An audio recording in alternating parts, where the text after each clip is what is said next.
पहलगाम हमले के बाद आतंकियों पर ताबड़तोड़ एक्शन लिया जा रहा है। कश्मीर घाटी में नॉन स्टॉप आतंकियों का सफाया शुरू हो गया है। 10 आतंकियों के मकानों को मिट्टी में मिला दिया गया है। पहलगाम हमले के गुनहगारों का घर मिट्टी में मिलाने का ऑपरेशन जारी है।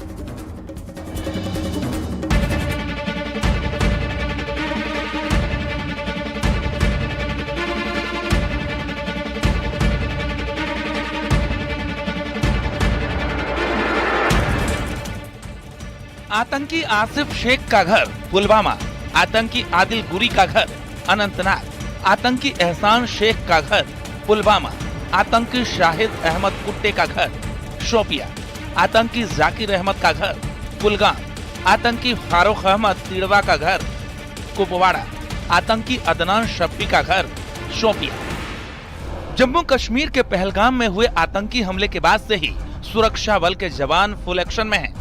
कश्मीर घाटी में नॉन स्टॉप आतंकियों का सफाया शुरू हो गया है। बड़ी खबर यह है कि सुरक्षा बलों के जवानों ने बांदीपोरा में जमील अहमद नाम के आतंकी के घर को ब्लास्ट करके ध्वस्त कर दिया है। इससे पहले शोपिया जिले के वांडीना इलाके में आतंकी अदनान शफी के घर को ध्वस्त कर दिया गया था। अदनान शफी ने करीब 1 साल पहले लश्कर-ए-तैयबा आतंकी संगठन में शामिल हुआ था। इससे पहले कुपवाड़ा में आतंकी फारूक अहमद के घर को विस्फोट करके उड़ा दिया गया था।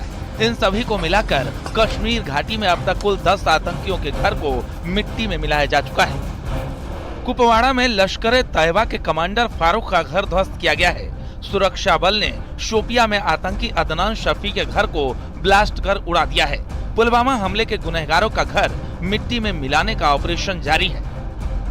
Bureau report, news 18।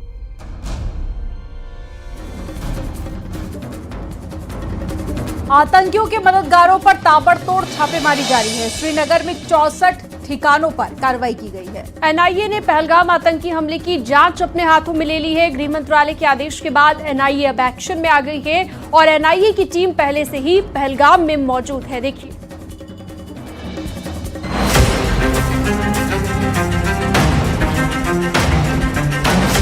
Jammu Kashmir में आतंकी नेटवर्क तोड़ने के लिए बड़ा अभियान चलाया जा रहा है। आतंकियों के मददगारों पर ताबड़तोड़ छापेमारी जारी है। श्रीनगर में 64 ठिकानों पर यूएपीए के तहत कार्रवाई की गई है।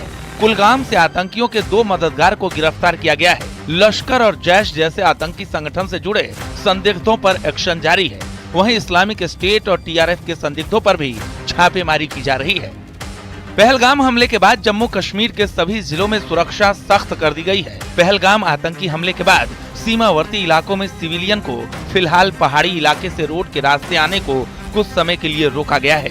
कुपवाड़ा में मौजूद है, एलओसी के पास मौजूद है और यहाँ पर देखिए किस तरीके से जो बीएसएफ के जवान हैं उनकी तैनाती यहाँ पर है। कुल मिलाकर अभी जो सिविलियंस हैं उनको मुख्य आवाजाही के रास्ते में उनको आने नहीं दिया जा रहा है और इसी तरीके से कुछ दूरी पर चाहे भारतीय सेना के लोग हैं या फिर बीएसएफ के लोग हैं या फिर सीआरपीएफ के लोग हैं, उनकी यहाँ पर तैनाती की गई है। एनआईए ने पहलगाम आतंकी हमले की जांच अपने हाथों में ले ली है। गृह मंत्रालय के आदेश के बाद आज एनआईए एक्शन में आ गई है। एनआईए की टीम पहले से ही पहलगाम में मौजूद है। एनआईए की टीम ने सबूतों की तलाश तेज कर दी है। पहलगाम में पहले से ही मौजूद एनआईए के अधिकारी चश्मदीदों से पूछताछ कर रहे हैं। ये अधिकारी उन चश्मदीदों से बात कर रहे हैं जिन्होंने बैसरन घाटी में अपनी आंखों के सामने भयानक हमले का मंजर देखा था। Bureau report, news 18।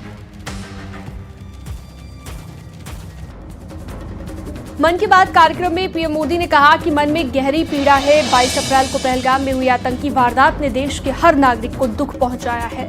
प्रधानमंत्री मोदी ने कहा कि न्याय मिलकर रहेगा। इस हमले के दोषियों और साजिश रचने वालों को कठोरतम जवाब दिया जाएगा।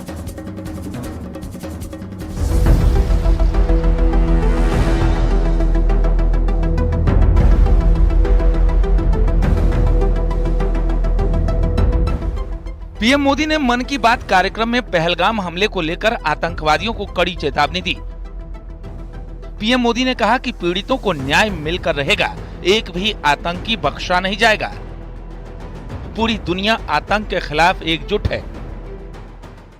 22 अप्रैल को पहलगाम में हुई आतंकी वारदात ने देश के हर नागरिक को दुख पहुंचाया है।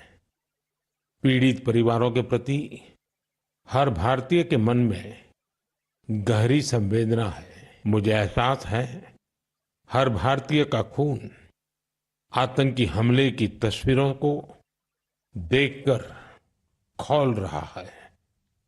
पहलगाम में हुआ ये हमला आतंक के सरपरस्तों की हताशा को दिखाता है, उनकी कायरता को दिखाता है। आतंकी और आतंक के आका चाहते हैं कश्मीर फिर से तबाह हो जाए और इसलिए इतनी बड़ी साजिश को अंजाम दिया। आतंकवाद के खिलाफ इस युद्ध में देश की एकता, 140 करोड़ भारतीयों की एकजुटता हमारी सबसे बड़ी ताकत है। यही एकता आतंकवाद के खिलाफ हमारी निर्णायक लड़ाई का आधार है।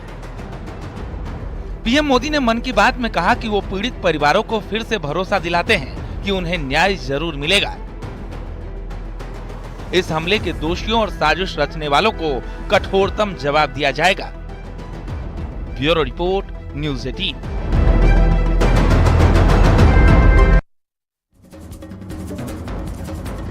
पहलगांव पर कांग्रेस नेता और कर्नाटक के सीएम सिद्धारमैया के बयान पर बीजेपी प्रवक्ता सुधांशु त्रिवेदी का रिएक्शन आया है। सुधांशु त्रिवेदी ने कहा है कि कुछ कांग्रेस नेता पाकिस्तान के मंत्रियों की भाषा बोल रहे हैं। कांग्रेस पार्टी के कुछ नेता ठीक वही भाषा बोल रहे हैं जो पाकिस्तान के नेता बोल रहे हैं।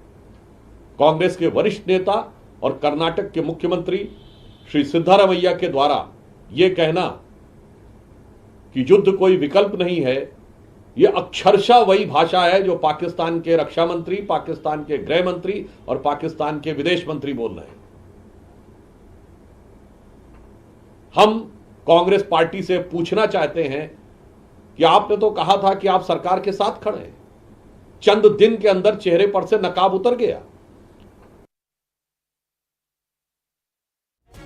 और यहां वक्त तो चला एक छोटे से ब्रेक का। आप देखते रहिए न्यूज़ 18।